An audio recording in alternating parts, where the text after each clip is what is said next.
Mrs. Ogilvy pulled the VW bus to the side of the road when she saw the hitchhiker with his thumb in the air. She didn't let herself think about it. If she had, she would have kept driving. And the tall young man looked like he could do with some kindness tonight. Besides, it was nearly Christmas. She'd felt a fluttery tinge of sympathy when she saw him in the pale flash of her headlights, his head bent under the wind, mouth turned up in a grimace. He was shaggy-haired and wearing a dirty army fatigue jacket, foolishly inadequate for a bitter cold night on the open road. He had the scruffy short beard of nearly all young men these days, what Mr. Ogilvy called a Castro beard. She was on her way home from the Blevins' Christmas party, which she'd catered. It had been a lovely affair. There'd been music and caroling, and she'd served cocktail wieners for appetizers and a beef brisket for the entree, and left with a $5 bonus in her purse. She watched the hitchhiker in the mirror as he slung his duffel bag over his shoulder and loped towards the van, and for an instant she felt uneasy. It was something in his stiff-legged walk, maybe, or the flat way his eyes settled on the red glow of her taillights. Her husband's words bubbled up in her mind, beery-breathed laments on the disrespectful and downright dangerous youths drifting around the country these days. They were all on the run, Mr. Ogilvy said. From the police, from their parents, from the draft board, take your pick. They were reefer addicts and sex maniacs with their minds twisted by that LSD. And usually he finished these dour little dinner-table sermons with a solemn, "The country's going to the dogs, Barbara." Then, without fail, he'd take a declarative swig of his Schlitz and say it again, with emphasis. "To the dogs." Of course, her husband said all sorts of things, much of it boozy exaggeration or good old conservative paranoia.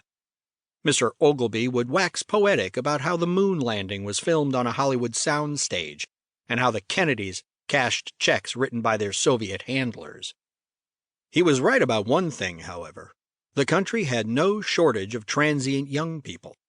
Folks uprooting and moving around the country, west to be a hippie or east to go to college, south to march with the Negroes or north to defect to Canada.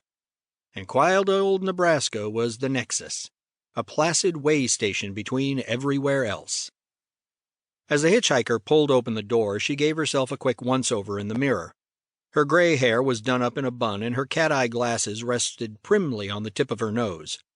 She supposed she looked like someone's grandmother, and suddenly that was just how she wanted to look, sweet and old and kind. Not at all the sort of lady you'd rob or, well, you know what sometimes happened with hitchhikers. There'd been missing persons reports on the evening news in the last months. A litany of lost souls vanished from the major thoroughways. Traveling salesmen failing to check in with the home office, dozens of runaway teens, a pizza delivery boy absent without leave. No dead bodies had turned up yet, but neither had any live ones. The police hadn't said much of anything, but she'd heard they were keeping an eye out for suspicious drifters, those eternal villains. She almost never picked up hitchhikers anymore. Too risky. "I almost never pick up hitchhikers," Mrs. Ogilvy said as the young man collapsed into the passenger seat. The stench of unwashed skin and stale cigarette smoke flew up from him when he hit the upholstery, and Mrs. Ogilvy wrinkled her nose and reached for one of her Dunhills, which were standing at attention in the open pack on the center console. Mrs. Ogilvy was what they called a chain smoker, and there were only 4 or 5 left. She stuck a fresh one in her mouth. "Thanks," the kid said when he got the door closed. He lifted his duffel bag and tugged at the hard canvas curtain behind the seat, which divided the cab from the built-in kitchenette. She saw he meant to stash his pack back there, but the divider wouldn't budge.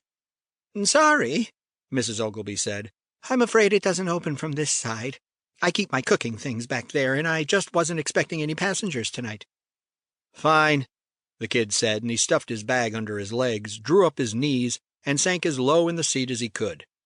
Mrs. Ogilvy, who had taught 7th grade for 5 years, took his posture for one of shame, the way a bad pupil would ride low in his desk for a day or two after getting caught with a crib sheet. "Mr. Ogilvy would say I'm loco to pick up a stranger, but it's freezing," she said, getting her cigarette going with the dashboard lighter.